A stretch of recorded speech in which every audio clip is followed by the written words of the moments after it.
जय श्री कृष्ण। नहीं देह भृता शक्यं त्यक्तुं कर्माण्यशेषतः यस्तु कर्म फल त्यागी स त्यागित्यभिधीयते। अध्याय 18 श्लोक 11 व्याख्या। नहीं देह भृताः, यहाँ देह भृता पद को देहाभिमानी अर्थात देह के साथ तादात्म्य मानने वाले सामान्य मनुष्यों का ही वाचक समझना चाहिए।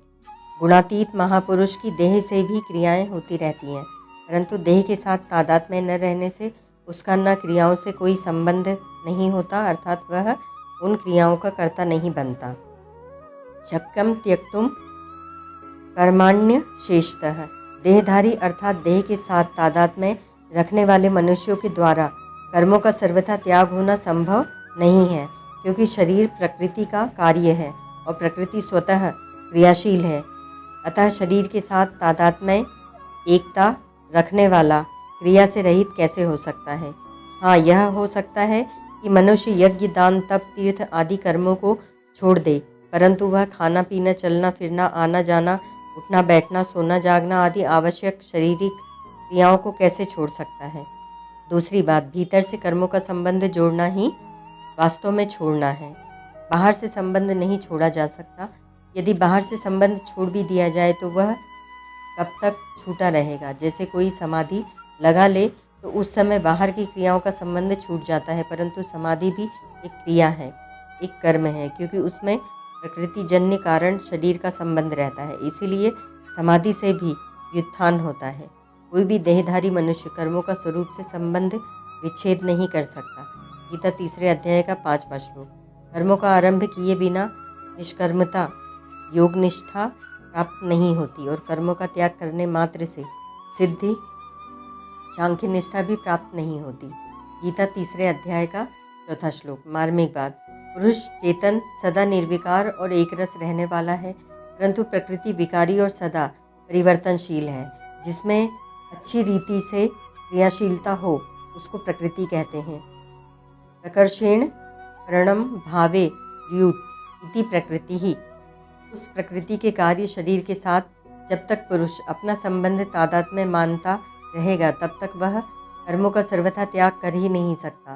कारण कि शरीर में अहमता ममता होने के कारण मनुष्य शरीर से होने वाली प्रत्येक क्रिया को अपनी क्रिया मानता है, इसीलिए वह कभी किसी अवस्था में भी क्रिया रहित नहीं हो सकता।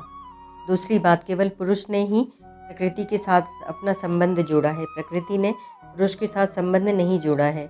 जहाँ विवेक रहता है वहाँ पुरुष ने विवेक की उपेक्षा करके प्रकृति से संबंध की सद्भावना कर ली, अर्थात संबंध को सत्य मान लिया।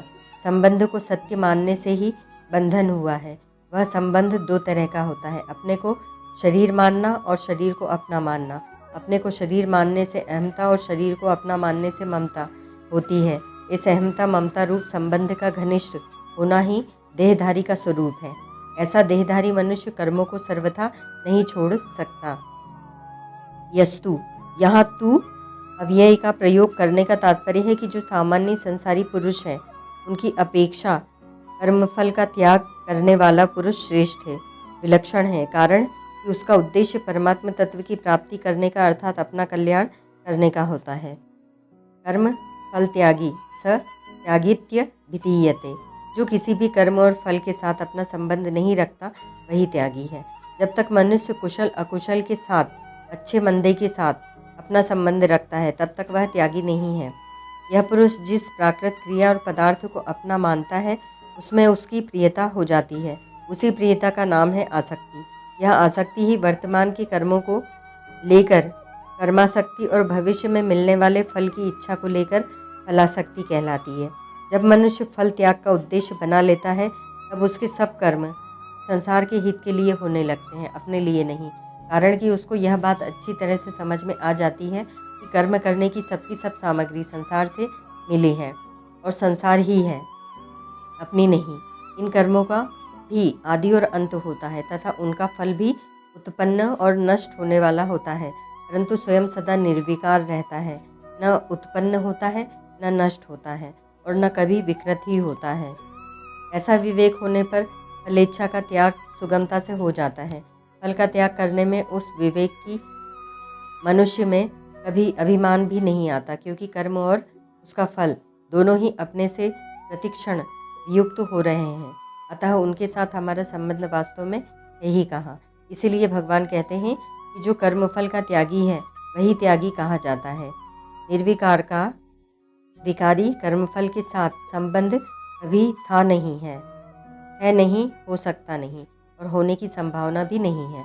केवल अविवेक के कारण संबंध माना हुआ था।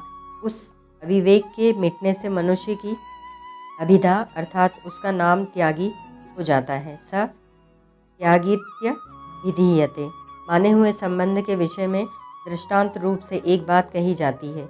एक व्यक्ति घर परिवार को छोड़कर सच्चे हृदय से साधु सन्यासी हो जाता है तो उसके बाद घर वालों की कितनी ही उन्नति अथवा अवन्नति हो जाए अथवा सबके सब मर जाएं, उनका नामो निशान भी न रहे तो भी उस पर कोई असर नहीं पड़ता।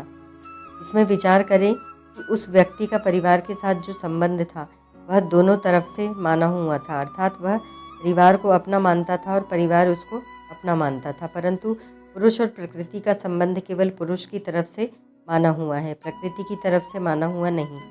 जब दोनों तरफ से माना हुआ व्यक्ति और परिवार का संबंध भी एक तरफ से छोड़ने पर छूट जाता है, तब केवल एक तरफ से माना हुआ पुरुष और प्रकृति का संबंध छोड़ने पर छूट जाए, इसमें कहना ही क्या है। परिशिष्ट भाव। यह श्लोक कर्मयोगी की दृष्टि से कहा गया है।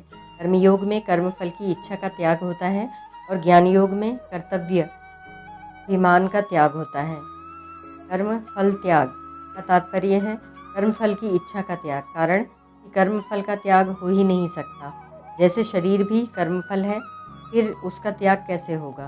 भोजन करने पर तृप्ति का त्याग कैसे होगा। खेती करने पर अन्न का त्याग कैसे होगा। अतः साधक को कर्मफल की इच्छा का त्याग करना है। फलेच्छा का त्याग करने से साधक सुखी दुखी नहीं होगा। इसीलिए गीता में फलेच्छा के त्याग को ही फल का त्याग कहा गया है।